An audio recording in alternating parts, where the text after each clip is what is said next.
The gentleman from Vermont is recognized for 3 minutes.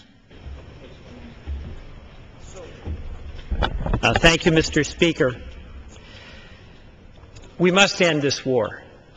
And on November 7th, when the American people spoke in the last election, from Washington State to Florida, from Vermont to California, they made a very clear decision that they want to bring our troops home.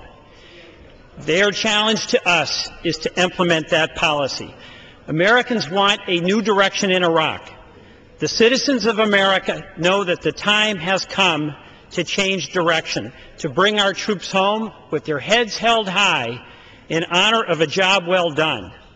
And Mr. Speaker, many of our finest, most highly decorated members of the military, now retired, can say publicly what in the past they could only say privately.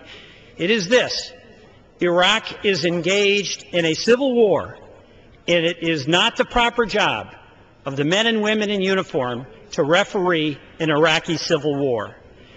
And the citizens of our country also recognize the obvious. If the Iraqi leadership is unwilling to help itself, how can we expect the American people and the American military to do that job for them? Iraqi leaders will not spend $10 billion in funds available to improve electricity and water, yet expect Americans to spend our taxpayer dollars to do that. Common sense citizens in our country are asking an obvious question. If the Iraqi parliament has work to do, why is it taking a 2-month vacation this summer?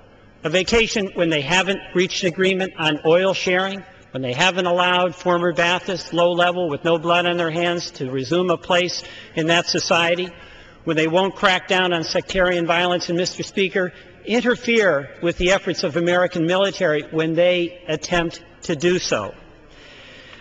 Mr. President, there's a very clear recognition on the part of the American people, and it is this: our men and women in uniform have done their job. They toppled Saddam. They reported back that there were no weapons of mass destruction, and they did provide stability in Iraq so that they could have 3 elections. What we face now is a White House that's dug its heels in, and a president who refuses to change and adjust and provide leadership to the facts as they exist. Those facts: Iraq is engaged in a civil war, something the White House denies. Those facts: it's the job of the Iraqi political leadership and the people of Iraq to create a civil society. It is not the job of the military to do nation building.